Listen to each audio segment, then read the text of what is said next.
Boubacar Ba, qui est chercheur et puis surtout voilà, spécialiste de cette région du centre du Mali, qu'il connaît très bien et je pense qu'il va nous partager voilà, quelques réflexions en 6 minutes. Il a réussi à négocier de manière très exceptionnelle comme seul Malien du moment. Boubacar ? Merci. Merci beaucoup, cher ami Jean Hervé. Et je voudrais remercier l'équipe de la Haute Autorité pour la consolidation de la paix et puis spécialement le général Tarka pour m'avoir invité ici. Je voudrais vous parler du centre du Mali. Donc on va descendre un peu dans une expérience micro-locale, mais aujourd'hui qui se propulse dans tous les pays du Sahel. Vous allez découvrir que historiquement, le centre du Mali, c'est ce qu'on appelle le nombril du Poulakou. Poulakou au sens large, c'est-à-dire la communauté Peul et tous ceux qui sont liés au Peul. C'est dans le centre du Mali que vous voyez des pêcheurs qui ont immigré jusqu'au lac Tchad. C'est dans le centre du Mali où vous voyez des pasteurs qui se retrouvent au Niger. C'est dans le centre du Mali où vous voyez des pasteurs qui se retrouvent au Burkina Faso. Je parle de toutes ces communautés qui ont vécu des migrations depuis des années. C'est dans le centre du Mali aussi, vous allez voir des gens du delta central, zone inondable, se retrouver dans les zones exondées depuis 2 siècles. Et là, je prends Amadou Hampâté-Bâ, qui est en tout cas pour moi l'un des plus grands. Il a dit que les hommes peuvent emprunter plusieurs voies, mais le but qu'on peut emprunter, c'est-à-dire on peut chacun avoir un but commun sans emprunter la même voie. Et je prends aussi une formule d'Albert Camus qui dit que notre monde n'a pas besoin d'âme tiède. Il a besoin de causes ou de cœurs brûlants.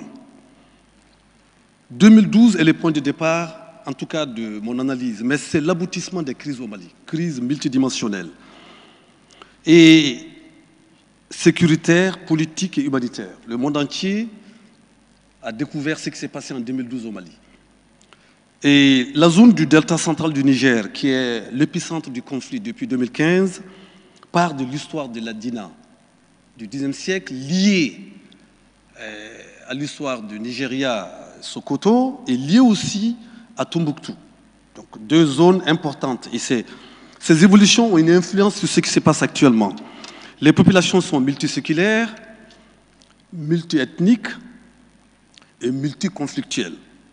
Et là, les origines de ce conflit, je prends la guerre de l'Afghanistan des années 80 et réfléchissez comment des acteurs algériens se sont retrouvés en Afghanistan et retournés en Algérie, déclencher la guerre de l'Algérie, 90, et créer une zone grise au nord du Mali. L'indépendance du sud du Soudan. Réfléchissez, pourquoi l'indépendance du sud du Soudan et quelle a été l'influence sur la crise malienne? Vous allez voir un peu, il y a des similitudes et des explications. Les crises des printemps arabes, je parle de la Syrie, de l'Irak, de la Libye, et la crise algérienne particulièrement. Mais je prendrai un exemple de départ. Sari, un village perdu dans le centre du Mali, à côté de la frontière du Burkina, 35 km. Le jour où le président malien de la transition, Dioncounda Traoré, a été violemment agressé, en mai 2012, un groupe de personnes, on pense que c'est des Dogons, ils ont occupé le village, ils ont tué 22 personnes, dont le chef du village, l'imam, et les corps ont été brûlés. Retenez un peu cette histoire. Et les populations apeurées ont fui pour aller au Burkina. Ces gens, moi j'ai fait des recherches, j'ai découvert qu'ils sont là-bas depuis plus de 200 ans. Ils sont les maîtres des terres, je crois. Et qu'est-ce qui s'est passé? Ces Peuls qu'on appelle Fouenankouabé ont eu des alliés, le Moujao. Ils ont eu des alliés après Ansaro l'Islam au Burkina Faso. Ils ont eu des alliés, les Tolobé du Niger et les Diagobé. Ils ont eu des alliés, Boko Haram et même El-Shabaab en Somalie. Ce sont eux qui ont déclenché la guerre du centre du Mali. Je le signe. Et aujourd'hui, ils sont à peu près à 150 km de Bamako. Malheureusement, ils sont à Djema, qui débouche sur le Sahel occidental. Ils sont à Banamba, qui débouche sur l'Office du Niger et le sud du Mali. Ils sont à Kolokani qui débouche sur le Ouagadougou. Je vous assure, c'est inquiétant. Mais est-ce qu'au Mali, on se rend compte qu'on est à 150 km de la capitale? Ça, c'est la première hypothèse. La deuxième hypothèse, l'instabilité chronique depuis 2012 avec des massacres, les clashs communautaires. Vous connaissez, j'en cite. Ogosagou, 198 morts. Koulogo, 32 morts. Pida et Saran, à peu près 28 morts. Sobanda, ça c'est les Dogons qui ont été attaqués, 50 morts. Yoru et Gangafani, 18-20 morts. Je peux en parler. Et qu'est-ce qui s'est passé? Je retiens que l'instabilité de cette zone doit être analysée à l'aune de ces massacres, à l'aune de l'intervention française avec Serval et la dispersion des groupes qui se sont reconstitués en 2015 pour pénétrer dans le delta en passant par Tenenkou après une démonstration de force dans la ville montrant que Koufa n'est pas mort.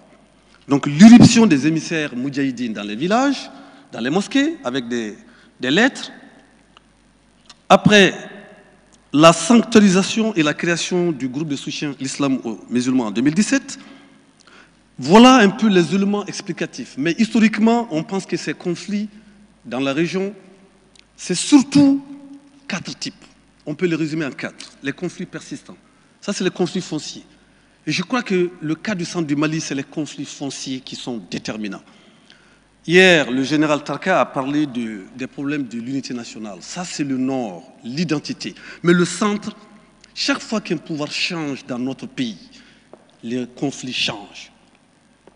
Je pense que, très rapidement, mon cher ami me donne 1 minute alors que je suis à la moitié, mais je vais très rapidement définir les pistes de réflexion. Quelles sont ces pistes? 1.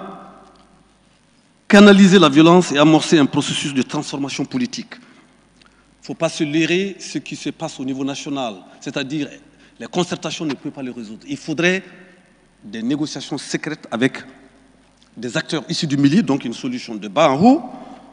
Deuxièmement, analyser les revendications des moudjahidines, qui se résument sur le pluralisme juridique. C'est-à-dire qu'il y a un droit de la pratique qui développe à côté d'un droit islamique et un droit traditionnel, et le droit moderne qui est aujourd'hui à la périphérie. Après, un processus de réconciliation globale, sortir un peu des grands schémas de concertation, sortir aussi des programmes qu'on appelle vérité et réconciliation qui ne sont pas adaptés, sortir des programmes DDR et intégration qui ne sont pas adaptés et des grands forums. Enfin, identifier des personnalités de haut niveau qui ont une capacité morale et qui ont la crédibilité, il y en a dans notre pays, pour engager 2 aspects. Le trac politique, ça vous le savez, c'est IAD. Il n'y a pas de proposition, quelle que soit la proposition, si IAD ne donne pas le code politique, il n'y a pas de négociation. Le trac communautaire et social, ça c'est Koufa. Maintenant, le trac social et religieux du centre, ça c'est les leaders, les conseils des familles dirigeantes. Si on trouve ce schéma, on va aller sur un agenda qui va permettre d'éviter beaucoup de choses, de prendre des mesures, libérer ceux qui sont arrêtés dans les prisons de Bamako et qui n'ont pas été responsables. Ils sont nombreux. Traquer ceux qui sont responsables. Et enfin, définir un modèle de dialogue sur la base de ce qui a été dit hier, c'est-à-dire une gouvernance inclusive et l'état du droit. Lutte contre l'impunité et lutte surtout contre la stigmatisation et lutte contre la corruption. Je termine en disant qu'un État fort, selon Paul Valéry, il est complexe parce qu'il nous écrase, mais un État faible, nous périssons. Voilà. Merci beaucoup.